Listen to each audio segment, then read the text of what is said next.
Man, I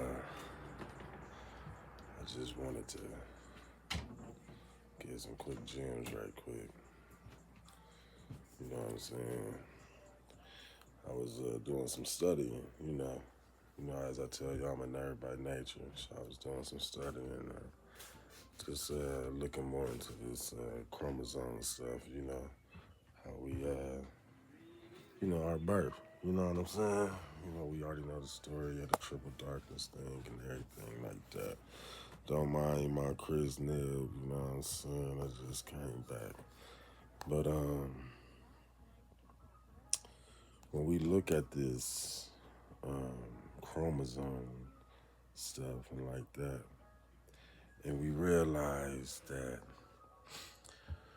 we have this XY chromosome, like I told y'all last time, and the woman carried the XX, and we feel like the XX is the most dominant, which is fine because, it's three X's that will come along with the question why, or the question of what kind of seed we will have, male or female. So that's the dominance of it because the male already created the secondary X anyway. That's why he was able to choose if the secondary person will be an XY or an XX. So with that being said, when we look into the months that the months that we carry the seeds inside of us, which would be the sperm cells, and the months that they actually carry the actual embryo or the child. And this goes for all types of pregnancies with animals and stuff like that. But necessarily, I'm talking about humans. But hold on, let me turn this down.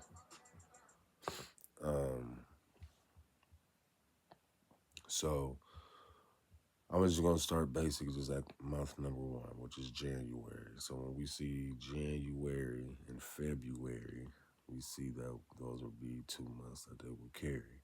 So those will be the option of the male or the female that we will dictate on what it will be.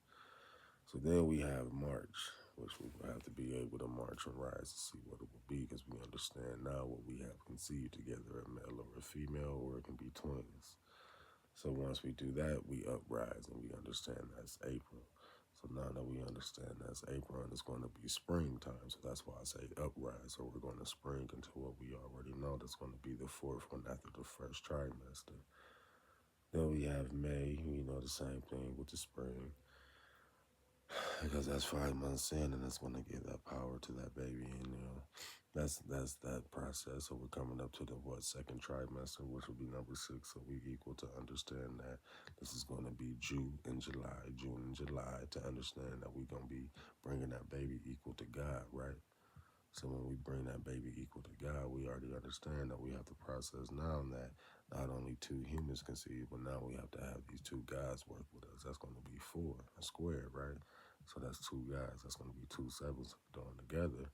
So once we come in that 8th month, we come in that circle, because that's an infinity realm now with an 8. So that's 2 zeros, right? They got 2 ones with the 7 and another set of 2 ones. So now we understand that's not just a guess, but that's one of those process months where we have to see where that baby is going to be coming out. It's going to be an early birth, a 9-month complete birth, or it's going to be the complete 10 months.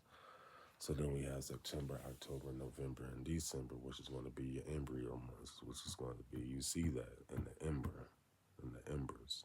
So those are going to be your embryo months. And those are going to be the days or the months that we are actually going to process and remember what our destiny was, because we made sure that we made that promise in that destiny while we were in that embryo. So anytime we see that, and you can see within those 12 months or in the 9, you're going to see 369. So anytime we see that, and you can calculate any time of birth that went through anything like that, you're always going to see 9. That number is always going to be born. That means God is always going to be born within you. That's why when we see the number 7, like I said, it's 2 ones. There's one at the top and one going down, just like a right angle, right? So that's how we understand 7 is always a God because it comes from a right angle, and a right angle is a 90 degree. And with that being 90 degree, 9 and 7 is 16, which 1 and 6 is always 7, and that's why it's always God. So with those two ones right there, you will see that the next number would be 8, which would be two zeros, right? So with those two zeros, ain't that two gods? One and no, one and no. Ain't that a man and a woman, a mate, team players, XY, right? So this is why we should never be ashamed to ask God the righteous questions. Don't ask God stupid shit. I ain't even. We used to live in that mind frame. There ain't no such thing as a stupid question. Yeah, it is. God like to educate, not talk about hate. So we supposed to be living in his godly ways and stuff like that. Please don't do stupid stuff. It's not necessary. We in the process realms to go ahead and move forward to the future because that's what we all looking to have, a future. Not just amongst us, but the kids that's coming along, and they gonna have kids, and they kids gonna have kids, and they gonna be able to talk about us as ancestors. So always remember that. There's no race to be who was here first and who did what first and this and that and the third or first and who gonna last long and who gonna be the last one standing. It's about how long we gonna spread this unity to be side by side like the biggest angel and angle wings left and right. As soon as we fall straight down and we go through that right path, that's an L that we making. It's a right angle as well. So we always left the right spot to go down the right path.